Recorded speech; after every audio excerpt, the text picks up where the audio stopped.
पवारांचं नाव दाऊदशी जोडलं म्हणून त्यांच्या विरोधात आणि त्याचबरोबर मलिकांवरती टीका करताना त्यांनी हे नाव जोडल्यानं पवारांबद्दल हे वक्तव्य केल्याप्रकरणी त्यांच्या विरोधात राष्ट्रवादी काँग्रेसचे नेते सूरज चव्हाण यांनी तक्रार दाखल केली होती आणि त्याच्यामुळे आता निलेश आणि नितेश राणेंविरोधात गुन्हा दाखल करण्यात आला। मरीन ड्राईव्ह पोलीस ठाण्यामध्ये हा गुन्हा दाखल करण्यात आल्याचं कळतंय।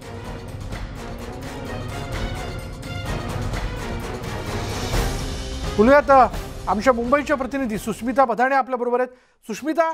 नितेश आणि निलेश राणेंच्या विरोधात हा गुन्हा म्हणजे मरीन ड्राईव्ह पोलीस ठाण्यामध्ये हा गुन्हा का दाखल करण्यात आलाय?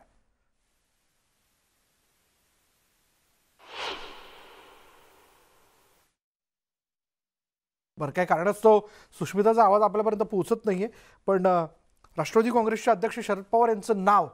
हे दाऊदशी जोडल्यावरनं त्याचबरोबर म्हणजे नवाब मलिक यांच्यावरती टीका करत असताना निलेश आणि नितेश राणेंनी शरद पवारांचं नाव हे दाऊदशी जोडल्यावरनं त्यांच्या विरोधात राष्ट्रवादी काँग्रेसचे नेते सूरज चव्हाण यांनी तक्रार दाखल केलेली होती आणि या तक्रारीनंतर आता मरीन ड्राईव्ह पोलीस स्टेशनमध्ये त्यांच्या विरोधात गुन्हा दाखल करण्यात आला आहे। जाऊयात आमच्या प्रतिनिधी सुष्मिता बधाणे आपले यांच्याकडे। सुष्मिता, काय अधिक माहिती याबद्दल? खरं तर ज्या पद्धतीचं आक्षेपार्ह वक्तव्य शरद पवार यांच्याबद्दल केलेलं होतं, ज्यामध्ये त्यांचा थेट संबंध हा दाऊद गँगशी असल्याचं म्हटलेलं होतं, त्यांच्याकडनं पैसे पुरवले जातात अशा पद्धतीचा आरोपसुद्धा राणे यांच्या पुत्रांनी केलेला होता आणि त्याचमुळे सूरज चव्हाण या राष्ट्रवादीच्या कार्यकर्त्यानं अशा पद्धतीची जी नोटीस आहे ती तक्रार जी आहे ती थेट पोलीस स्टेशनमध्ये नोंदवलेली होती आणि अशा पद्धतीने आमच्या नेत्याला कुठेतरी डेफॉमेशन हे आहे, कुठेतरी चुकीच्या पद्धतीने हे वक्तव्य केले जाते, पुराव्यांचा अभाव असताना सुद्धा अशा पद्धतीनं पक्षप्रमुखांची भूमिका ही डावलली जाते आहे। अशा पद्धतीने ही तक्रार जी आहे मरीन ड्राईव्ह पोलीस स्थानकामध्ये देण्यात आलेली आहे आणि पोलिसांकडनं सुद्धा या बाबतीतली नोटीस जी आहे, FIR जो आहे तो नोंदवण्यात येईल आणि त्यानंतरच आपण जो बघतोय की ज्या पद्धतीची राजकीय वाद प्रतिवाद होत असतात त्यामध्ये कुठेतरी दाऊद गँगशी संबंध हा राष्ट्रवादीच्या नवाब मलिकांचा होता आणि त्याचबरोबर शरद पवार यांनी नवाब मलिक यांना कायम पाठीशी ठेवलेलं आणि म्हणून आज दाऊद आणि शरद पवार यांचे संबंध समोर आलेत अशा पद्धतीचं वक्तव्य करण्यात आलेलं होतं आणि याच वक्तव्यामुळे राणे यांच्या दोन्ही पुत्रांना अशा पद्धतीची ही नोटीस जी आहे पोलिसांकडून बजावण्यात आलेली आहे। पण मग याविषयी आता गुन्हा दाखल झाल्यानंतर पुढली प्रक्रिया काय असेल याबद्दल काय कळू शकले का? गुन्हा दाखल झाल्यानंतर सगळ्यात पहिल्यांदा तर या सगळ्या